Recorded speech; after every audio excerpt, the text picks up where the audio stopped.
Hola, mi nombre es Yamil Tapia y vamos a comenzar con el tercer capítulo de lo que es balance de materia. Vamos a seguir en el tema de balance de materia con reacción química y vamos a tener un problema para explicar esto, que dice, en el proceso de Icon, para la fabricación de cloro, reaccionan ácido clorhídrico y oxígeno. Ahora vamos a cambiar un poco la metodología y de una vez mientras leemos el problema vamos a separar los datos. Sabemos que se separan en datos y en datos en la reacción química. En este caso me dice, reaccionan el ácido clorhídrico y el oxígeno para formar cloro molecular y agua. El reactor se alimenta con suficiente aire como para proporcionar 25% de oxígeno en exceso. Aquí vamos a aclarar que dice, se alimenta con aire. Y además la conversión del ácido clorhídrico es el 70%. Calcular las fracciones molares de los componentes del flujo a la salida. Entonces vamos a diagramar. Tenemos nosotros un reactor químico en donde se produce la reacción de formación o fabricación del cloro. En dicho reactor se alimenta por dos ramas. En una rama dice que viene lo que es el ácido clorhídrico puro y en el otro sector se alimenta con aire. Nosotros vamos a llamar a este flujo 2. Nosotros sabemos que el aire tiene una composición molar de 0,79 en nitrógeno y 0,21 en oxígeno. Ahora, lo más complicado, lo más difícil en este caso va a ser analizar la línea de productos. Hay que poner qué componentes salen mediante esta línea en el flujo 3. Sabemos que va a producirse cloro, entonces va a tener un poco de cloro y un poco de agua. Además de eso, me dice que no todo el cloro se convierte, entonces quiere decir que va a sobrar ácido clorhídrico, perdón. Y además de eso me dice, el oxígeno está en exceso. Pero no solamente está en exceso el oxígeno. Nosotros vemos que el nitrógeno no va a reaccionar o no va a formar parte de nuestra reacción química. Quiere decir que la cantidad de nitrógeno que entre va a ser la misma cantidad de nitrógeno que salga. Entonces también esta línea de productos va a estar compuesta por un poco de nitrógeno. Entonces vamos a ir analizando un poco el reactor que tenemos en este caso. Anteriormente habíamos definido los componentes de cada flujo, el nombre de cada flujo y las composiciones que podíamos conocer por tabla, que en este caso es la composición del aire. Como primer paso vamos a definir o vamos a calcular los grados de libertad. No sin antes colocar al lado de cada composición molar a cuánto equivalen en número de moles. Por ejemplo, si aquí es ácido clorhídrico, coloco al lado cuántos moles de ácido clorhídrico va a haber en ese flujo. En el aire lo mismo. Aquí es moles de nitrógeno, un error de taipeo, y aquí moles de oxígeno. Y en lo demás lo mismo, moles de cloro, moles de agua, moles de ácido clorhídrico, moles de oxígeno y moles de nitrógeno. Esta tabla se la hace con el fin de poder utilizar nuestros balances en función al grado de avance. Recordemos, el grado de avance solamente se utiliza con número de moles. Entonces, para no estar manejando flujos y composiciones, tratemos de llevar todo a número de moles. Entonces, vamos a calcular los grados de libertad. Hacemos la tabla de criterios y versus el reactor analizado. Primera variable o primer criterio, la letra V, que va referente a las variables del problema. El primer término hace referencia al número de flujos. ¿Cuántos flujos están involucrados en este problema? 1, 2, 3 flujos. Entonces colocamos 3. ¿Cuántas composiciones independientes están en este problema? Para saber el número de composiciones independientes, voy a cada flujo. Según cuántos componentes estén en ese flujo, le resto 1 y ese es el número de componentes independientes. En este caso, el ácido clorhídrico solo es un componente, entonces va a ser 1 menos 1, 0 componentes independientes. En el flujo 2 hay dos componentes, entonces va a ser 2 menos 1, un componente independiente.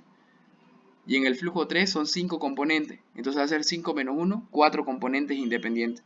Entonces como tengo 0 más 1 más 4, me da en total un valor de 5. Y ya habíamos dicho en el anterior video, la variable nueva que se añade en los balances con reacción química es más el número de reacciones involucradas en el reactor. En este caso se involucran una reacción química, entonces sería más 1. En total me da un valor de 9 variables a analizar. Segundo criterio, S o número de balances o ecuaciones permitidas. Siempre se puede realizar un balance global, que es el primer término, y cierta cantidad de balances parciales. Para saber la cantidad de balances parciales, me fijo en mi reactor y cuento las sustancias o los compuestos involucrados. Sin repetir, vemos el ácido clorhídrico 1, nitrógeno 2, oxígeno 3. Aquí se repite cloro, añadimos cloro sería 4 y agua 5. Ya el ácido clorhídrico ya lo habíamos contado, el oxígeno también y el nitrógeno también. Por lo tanto tengo 5 componentes involucrados en este reactor. Para saber la cantidad de balances parciales, 5 menos 1, 4 balances parciales. Eso me da un total de 5 balances posibles. Siguiente criterio, número de datos conocidos. ¿Cuántos flujos conozco en este problema? 0. ¿Y cuántas composiciones independientes? Solamente conozco una que está en el flujo 2. En total me da un valor de un dato conocido. Número de relaciones. Las relaciones en el caso de los balances con reacción química pueden ser los porcentajes en exceso, las conversiones o algún dato aparte que me dé el problema. En este caso me da el exceso y me da la conversión, por lo tanto tengo dos relaciones. Hago el cálculo de los grados de libertad, 9 menos 5 menos 1 menos 2, lo que me da un valor final de 1 grado de libertad. Por lo tanto, como mi grado de libertad me salieron con un valor mayor a 0, debo asumir una base de cálculo. Habíamos dicho, la base de cálculo se asume en aquel flujo que tengamos más valores. En este caso podemos asumir o bien en el flujo 1 o bien en el flujo 2. Como el flujo 1 contiene menos componentes, voy a colocar que mi base de cálculo va a estar en el flujo 1. Por lo tanto voy a tener un valor de 100 moles en el flujo 1. Entonces de una vez tengo los 100 moles y tengo la composición molar en ese flujo, puedo calcular automáticamente los moles de ácido clorhídrico que hay en ese flujo. ¿Cómo se calculaban los moles? Multiplicando el flujo por la composición. Entonces una vez hecho esto voy a hacer mi balance en función de los grados de avance. Todo esto a partir de la reacción química. Ahora, esta reacción química, antes de haber realizado el balance de grado de avance, tiene que estar igualada. En este caso vemos que no está igualada. Para igualarla debería colocar un 2 en el ácido clorhídrico y un medio en el lado del oxígeno. Entonces, ustedes coloquen el 2 y el 1 medio en el lado del oxígeno. Y terminamos de hacer nuestro balance en función de los grados de avance. Voy a hacerlo para el ácido clorhídrico. Los moles a la salida de ácido clorhídrico van a ser iguales a los moles iniciales de ácido clorhídrico. Ahora el ácido clorhídrico se consume, por lo tanto va a ser negativo. Menos el coeficiente por el grado de avance. Decíamos que falta un 2 en este caso, sería menos 2 por grado de avance. Para el oxígeno, lo mismo. Moles finales de oxígeno van a ser igual a moles iniciales de oxígeno. Como en este caso se consume, va a ser negativo. El coeficiente estequiométrico, que es un medio, por el grado de avance. Entonces, y sigo para el cloro.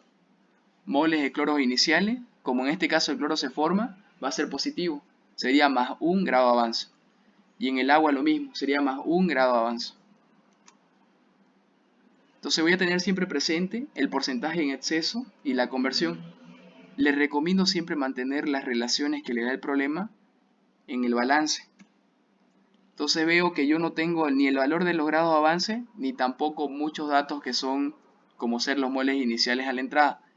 El único dato que tengo son cuántos moles entran de ácido clorhídrico. Entonces no puedo resolver las ecuaciones porque no sé ni cuánto sale de ácido clorhídrico. Lo primero que tenemos que hacer es trabajar con las relaciones. Trabajo con la conversión porque va referente al ácido clorhídrico. Yo sé que la conversión de ácido clorhídrico se refiere a la cantidad de moles que reaccionan sobre la cantidad de moles que se alimentan por 100. La cantidad de moles que se reaccionan lo vamos a sacar del balance. ¿Cuántos moles de ácido clorhídrico reaccionan? Va a ser 2 por el grado de avance sobre la cantidad inicial de ácido clorhídrico alimentado. Si yo reemplazo esos datos, me da que el grado de avance tiene un valor de 35. Una vez hallado el grado de avance, voy a reemplazar en la siguiente relación, que es el exceso. Habíamos definido el exceso como la cantidad de moles que sobran de ese compuesto. En este caso, dice exceso de oxígeno. Entonces serían moles que sobran de oxígeno sobre los moles que reaccionan. ¿Cuántos moles reaccionan? Me fijo. 1/2 por grado de avance por 100. Como ya tengo el valor de los grados de avance, puedo reemplazar y determinar cuántos moles me sobraron de oxígeno molecular. Entonces me di cuenta, ya tengo los moles que me sobran de oxígeno y tengo el grado de avance. Puedo calcular los moles iniciales de oxígeno reemplazando en la ecuación 2. Reemplazo sabiendo que me sobran al final 4,375 y que el grado de avance vale 35. Haciendo ese reemplazo, calculé que los moles iniciales de oxígeno son de 21,875 moles. Entonces vamos a seguir completando. En los demás balances ya tenemos todos los datos. Para el ácido clorhídrico reemplazo moles iniciales 100 menos 2 por el grado de avance KL35, me quedan 30 moles. El oxígeno, inicialmente hay 21,875 y el grado de avance 35, me sobró 4,37. El cloro, inicialmente no tengo cloro, pero sé que el grado de avance es 35, entonces me formaron 35 moles de cloro y 35 moles de agua. Entonces una vez tengo todos estos balances reemplazados, voy a colocar cada dato que fui calculando en mis esquemas. Calculé que al final hay 30 moles de ácido clorhídrico, 4,375 moles de oxígeno, 35 moles de cloro y 35 moles de agua. Y además de eso, nosotros hallamos que en las líneas de entrada habían 21,875 moles de oxígeno.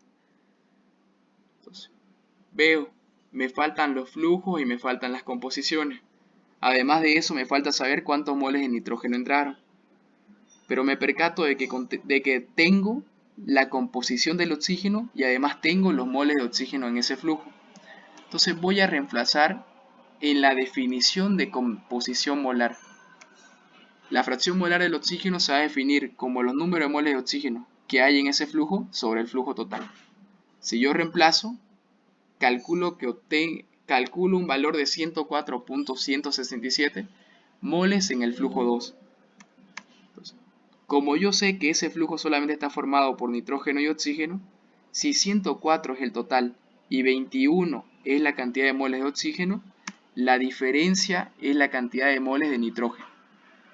Además, yo sé que el nitrógeno no forma parte de la reacción, por lo tanto, la misma cantidad de moles de nitrógeno que entran son iguales a la misma cantidad de moles que salen. Entonces ya completé todas mis tablas. Tengo los moles de cada componente del flujo 3. Si yo sumo todos los moles, hallo el flujo total de todo el flujo 3. Entonces ya tengo la cantidad de moles parciales y de moles totales. Entonces voy hallando las composiciones. Composición de cloro va a ser igual a moles de cloro sobre moles totales, que es el flujo 3. Sería 35 sobre 186.